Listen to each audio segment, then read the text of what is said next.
रात को जब मैं नहाने जाती हूँ तो अब दरवाज़ा पूरा बंद नहीं करती, बस एक छोटा सा गैप छोड़ देती हूँ। मुझे पता है वो हॉल में बैठा टीवी देखने का नाटक करता है, पर उसकी नज़र बाथरूम के दरवाजे पर रहती है। मैं अंदर साबुन लगाते वक्त ज़ोर ज़ोर से गुनगुनाती हूँ ताकि उसे पता चले मैं अंदर हूँ। कभी कभी जानबूझकर लाइट जलती छोड़ देती हूँ ताकि साया दीवार पर पड़े। हेलो दोस्तों, मेरा नाम है राधा। उम्र हो गई है पूरी 42 की, पर जब गांव से शहर आई थी ना, तब भी लोग पीछे पड़ जाते थे, आज भी पड़ते हैं। लोग कहते हैं राधा भाभी तो आज भी 32 से ज़्यादा नहीं लगती। मैं हंस देती हूँ, पर अंदर से मज़ा आता है। कमर अब भी 28 से 29 की है।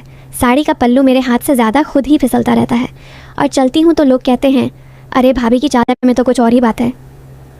मैं बस मुस्कुरा के टाल देती हूँ।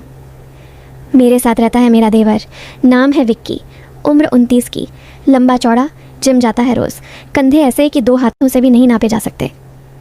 आवाज़ इतनी भारी कि जब भाभी बोलता है ना तो दिल में कुछ हलचल सी हो जाती है। मैंने कभी सोचा भी नहीं था कि अपने देवर को इस नज़र से देखूंगी, पर पिछले 9-10 महीने जो कुछ घर में चल रहा है वो कोई सपने में भी नहीं सोच सकता। हम दोनों अकेले रहते हैं। मेरे पति यानी विक्की के बड़े भैया 3 साल पहले गुजर गए थे। एक्सीडेंट बताया था सबने। मैं विधवा हो गई, ससुर सासुर भी नहीं रहे, बस मैं और विक्की एक ही मकान में, 2 कमरे, एक किचन, एक ही छत। शुरू में तो सब नॉर्मल था, मैं भाभी, वो देवर, पर धीरे धीरे पता नहीं कब बातें बदलने लगीं। सुबह उठती हूँ तो विक्की बिना बनियान के बालकनी में खड़ा सिगरेट पीता रहता है। पीठ पर पसीना चमकता है, मसल्स ऐसे उभरे रहते हैं जैसे अभी फट जाएंगे। मैं चाय लेके जाती हूँ तो वो मुड़ता है, आंखें मेरी साड़ी के पल्लू पर टिक जाती हैं। पहले तो मैं झेप जाती थी, अब जानबूझकर पल्लू थोड़ा और ढीला छोड़ देती हूँ। वो हंसता है और बोलता है भाभी तुम दिन ब दिन और ख़तरनाक होती जा रही हो। मैं हंस के कहती हूँ अरे देवर जी, तुम भी तो दिन ब दिन और भारी होते जा रहे हो, कुछ तो रहम करो हम विधवाओं पर। वो पास आता है, चाय का कप लेते वक्त मेरी उंगलियां छू जाता है जानबूझकर। मेरी सांस रुक सी जाती है। रात को जब मैं नहाने जाती हूँ तो अब दरवाज़ा पूरा बंद नहीं करती, बस एक छोटा सा गैप छोड़ देती हूँ। मुझे पता है वो हॉल में बैठा टीवी देखने का नाटक करता है, पर उसकी नज़र बाथरूम के दरवाजे पर रहती है। मैं अंदर साबुन लगाते वक्त ज़ोर ज़ोर से गुनगुनाती हूँ ताकि उसे पता चले मैं अंदर हूँ। कभी कभी जानबूझकर लाइट जलती छोड़ देती हूँ ताकि साया दीवार पर पड़े। एक दिन तो हद ही हो गई, मैं नहा के निकली सिर्फ पेटीकोट और ब्लाउज़ में, बाल गीले। विक्की सोफ़े पर लेटा था। मैंने उसकी वाइट शर्ट उठाई जो सोफ़े पर पड़ी थी और पहन ली। बटन नहीं डाले, बस 2 बटन नीचे से बंद किए। शर्ट मेरी जांघों तक भी नहीं आ रही थी। मैं किचन में चाय बनाने चली गई। विक्की उठा और पीछे पीछे आ गया। मैंने झुक के गैस जलाई तो शर्ट ऊपर खिसक गई। मैंने बनावटी गुस्सा किया, क्या देख रहे हो? वो पास आया, मेरी कमर पर हाथ रख के बोला भाभी तुम्हें पता है ना तुम क्या कर रही हो? मैंने उसकी छाती पर हाथ रख के धक्का दिया, हल्का सा। हटो बदमाश, चाय पी लो। पर उस दिन के बाद से कुछ और ही हो गया। वो रात भर मेरे कमरे के बाहर टहलता, मैं भी दरवाज़ा खुला छोड़ देती। कभी कभी वो अंदर आ जाता, मेरे बगल में लेट जाता, कुछ नहीं बोलता, बस हाथ मेरे हाथ पर रख देता। मैं भी चुप रहती। हम दोनों जानते थे कि अगर एक शब्द भी बोला तो सब खत्म हो जाएगा या शुरू हो जाएगा। फिर एक रात, वो रात मैं कभी नहीं भूल सकती। मैं लेटी थी, लाइट बंद थी, सिर्फ बाहर स्ट्रीट लाइट का उजाला आ रहा था। विक्की धीरे से आया, मेरे बगल में लेट गया। उसने मेरे कंधे पर हाथ रखा। मैंने कुछ नहीं कहा। उसका हाथ धीरे धीरे मेरी गर्दन पर आया, फिर गाल पर। मेरी सांस तेज़ हो गई। उसने मेरे कान में फुसफुसाया, भाभी मैंने तुम्हें कभी भाभी की नज़र से नहीं देखा। मुझे सिर्फ तुम चाहिए, वो वाला प्यार, पूरा का पूरा। मेरी आंखें बंद हो गईं। मैंने कुछ नहीं बोला। उसने मेरा मुंह अपनी तरफ घुमाया, होंठ करीब आ रहे थे। मेरी कमर में उसका हाथ कस गया और ठीक उसी वक्त दरवाज़ा ज़ोर से खुला। बाहर खड़ी थी मेरी ननद यानी विक्की की छोटी बहन पूजा। वो पिछले 2 दिन से मायके आई थी, पर हम दोनों इतने खोए हुए थे कि हमें याद ही नहीं रहा। उसके हाथ में मोबाइल था, रिकॉर्डिंग चल रही थी। उसने सब देख लिया। अगले 2 घंटे में पूरी बिरादरी इकट्ठी हो गई। मुझे रंडी, कुल्टा, विधवा का लालची बदन, हर गाली मिली। विक्की चुप रहा। मुझे घर से निकाल दिया गया, सामान भी नहीं ले जाने दिया। मैं एक ऑटो में बैठी और शहर के उस कोने में पहुंची जहां कोई मुझे जानता तक नहीं था। किराए का एक छोटा सा कमरा लिया। दिन रात रोती, खाना बंद, सोचती अब मर ही जाऊंगी। विक्की गायब, फ़ोन नहीं उठाता। मैंने सोचा वो भी शर्मिंदा है या डर गया। फिर एक रात घंटी बजी। मैंने रोते हुए दरवाज़ा खोला।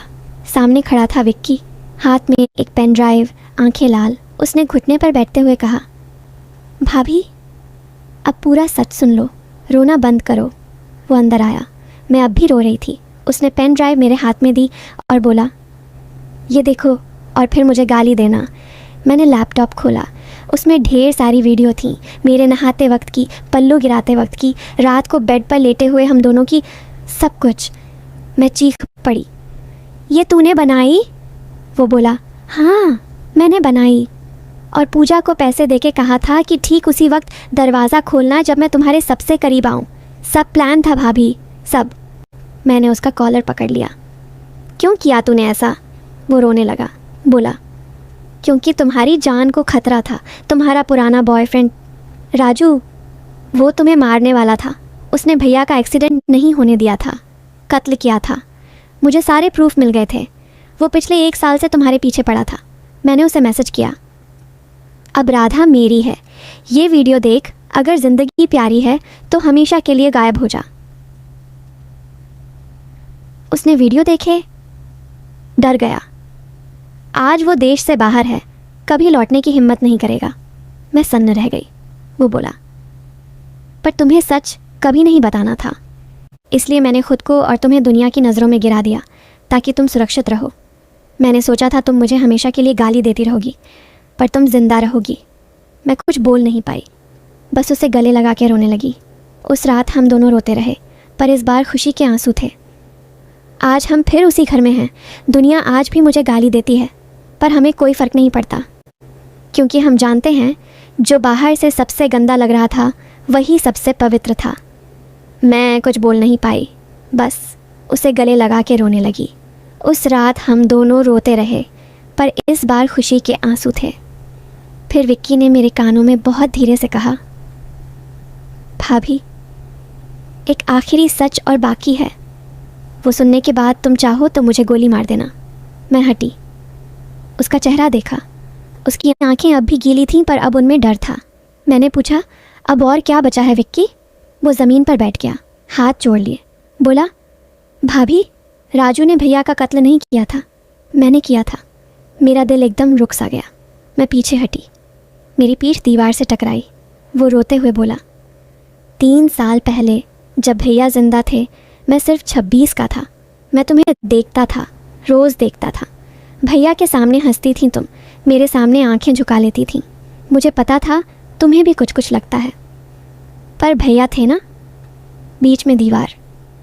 एक रात मैंने भैया को शराब पिलाई, बहुत पिलाई। फिर उनकी गाड़ी में ब्रेक फेल कर दिया। सुबह न्यूज़ आई कि एक्सीडेंट हो गया।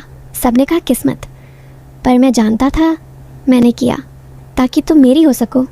मैं चीखी नहीं, बस खामोश हो गई। वो आगे बोला, राजू को मैंने ही फंसाया था। उसका तुमसे पुराना अफेयर था ना, मैंने उसी को इस्तेमाल किया। प्रूफ बनाए, धमकी दी, सब मेरे प्लान का हिस्सा था। पिछले 9 महीने जो फ्लर्टिंग, जो वीडियो, जो पूजा का आना, सब मैंने इसीलिए किया ताकि तुम मेरे साथ रहने को मजबूर हो जाओ। तुम्हें कभी कोई ख़तरा नहीं था भाभी, खैराक मैं था। मैंने तुम्हें अपने लिए आज़ाद करवाया, पहले भैया को मार के, फिर दुनिया से बदनाम करके। मैंने उसकी आंखों में देखा, अब उनमें पागलपन था। मैंने धीरे से पूछा, तो अब? वो खड़ा हुआ, मेरे करीब आया, बोला, अब तुम मेरी हो पूरी तरह। दुनिया भी मान चुकी है कि तुम मेरे साथ हो, अब पीछे मुड़ने की कोई राह नहीं। मैंने मुस्कुरा दी। पहली बार उस रात मैंने सच में मुस्कुराया। फिर मैंने अपना फ़ोन निकाला जो पिछले 10 मिनट से रिकॉर्डिंग पर था। उसकी सारी कबूलियत, उसकी सारी सच्चाई सब रिकॉर्ड हो चुकी थी। मैंने फ़ोन उसकी तरफ बढ़ाया और बोली, विक्की तुम भूल गए, मैं विधवा हूँ पर मूर्ख नहीं। जब तुमने पेन ड्राइव दी थी ना, उसी वक्त मुझे शक हो गया था, इसलिए मैंने पुलिस थाने में पहले ही कॉल कर दी थी। बाहर गाड़ी खड़ी है, इंस्पेक्टर अंदर आने ही वाला है। दरवाज़ा खुला। 2 पुलिस वाले अंदर आए। विक्की के हाथ में हथकड़ी लगी। मैंने उसकी आंखों में देखा और आखिरी बार बोली, तूने मुझे आज़ाद करने के लिए मेरे पति को मारा था। मैंने तुझे सज़ा दिलाने के लिए खुद को बदनाम होने दिया। अब सच में मैं आज़ाद हूँ। वो कुछ बोलता उससे पहले पुलिस उसे ले गई। आज मैं अकेली हूँ, पर सच में अकेली। दुनिया आज भी मुझे गाली देती है, पर अब मुझे कोई फ़र्क नहीं पड़ता, क्योंकि अब मेरे पास एक सच है जो मैंने खुद लिखा। बोलो दोस्तों, कौन जीता? तो सुनो दोस्तों, जो मैंने आज तुम्हें अपनी ज़ुबानी सुनाया, ये सिर्फ़ एक कहानी नहीं थी। ये मेरी ज़िंदगी का वो काला सफ़ेद सच था जो मैंने पहली बार किसी के सामने रखा। अब मैं चुप नहीं रहूँगी। अब हर हफ्ते ऐसी ही एक सच्ची सी लगने वाली कहानी जो दिल को हिला दे, दिमाग को चकरा दे और अंत में सच का वो तमाचा मारे कि तुम रात भर सो ना सको, वो मैं तुम तक पहुंचाती रहूँगी। नाम रखा है मैंने अपनी इन कहानियों का, गीता की गुप्त कहानियाँ। अगर तुम्हें आज का ये झटका पसंद आया, अगर तुम भी चाहते हो कि हर बार मैं तुम्हारे लिए ऐसा ही तूफ़ान लाऊं, तो अभी नीचे लाल वाला सब्सक्राइब बटन दबा दो, घंटी को ऑल पर कर दो और इस वीडियो को लाइक और शेयर कर दो अपनी हर उस दोस्त के साथ जिसे लगता है कि वो सच झेल सकता है, क्योंकि अगली कहानी उससे भी ज़्यादा खतरनाक होने वाली है। मिलते हैं अगले हफ्ते, तब तक अपना ख्याल रखना। और हाँ, रात को अकेले में दरवाज़ा ज़रा ठीक से बंद करके सोना। कभी कभी जो सबसे करीब लगता है ना, वो सबसे खतरनाक होता है। जय हिंद। गीता की गुप्त कहानियाँ, सच का दूसरा नाम।